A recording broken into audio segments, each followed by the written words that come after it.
1791 में चार्ल्स कर्नवाली जो थे, भारत पे नियंत्रण करते थे।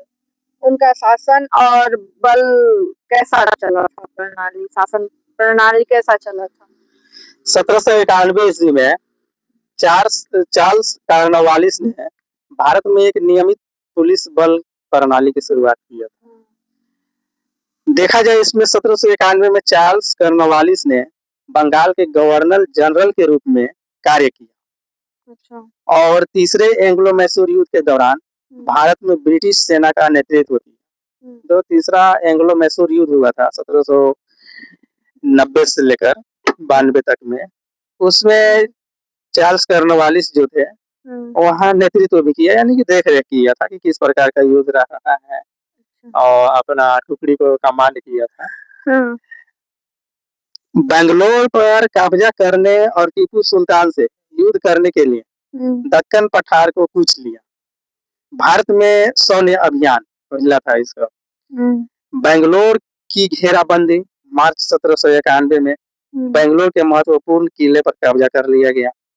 दूसरा है अरकेरे का युद्ध 15 मार्च 1791 को टीपू सुल्तान को पीछे हटने पर मजबूर कर दिया गया। पीछे हटना मतलब युद्ध से बाहर हो जाना, युद्ध लड़ना नहीं चाहा। तो अभियान पूरा होने से पहले ही खाद्य आपूर्ति की कमी के कारण और भारी मानसून बारिश के कारण बेंगलुरु वापस लौटने के लिए मजबूर होना पड़ा टीपू सुल्तान। अब इसमें जो चार्ल्स कर्नवालिस के द्वारा प्रशासनिक और कानूनी सुधार लाया गया था, उसका है पहला आंतरिक शासन, यानी कि ईस्ट इंडिया कंपनी के भीतर भ्रष्टाचार को खत्म करने के लिए आंतरिक शासन लाया गया। दूसरा पॉइंट है कार्नवालिस संहिता। इसमें अदालतों, व्यापार और भूमि करों के लिए नए नियम स्थापित किए, जिन्होंने प्रारंभिक ब्रिटिश शासन के आकार दिया। इसमें अब 1793 में देखा जाए कार्नवालिस संहिता का जो परिचय है किस प्रकार का रहा है, तो 1793 ईस्वी में कार्नवालिस संहिता का परिचय राजस्व और न्याय प्रशासन को अलग कर दिया गया था। अच्छा। कानून की संप्रभुता के सिद्धांत को लागू किया गया था। यानी कि कार्नवालिस संहिता का परिचय यह था कि कानून का जो संप्रभुता था उसको सिद्धांत को लागू किया गया। इसमें हिंदू और मुस्लिम कानूनों को अलग अलग संहिताबद्ध किया गया। जो हिंदू लॉ और मुस्लिम लॉ कहा जाता है उसको अलग अलग संहिताबद्ध किया गया।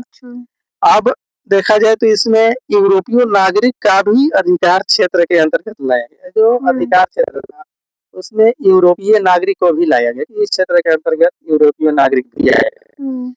सिविल सेवा का भी स्थापना किया गया। सिविल सेवा का स्थापना वारेन हेस्टिंग्स ने की।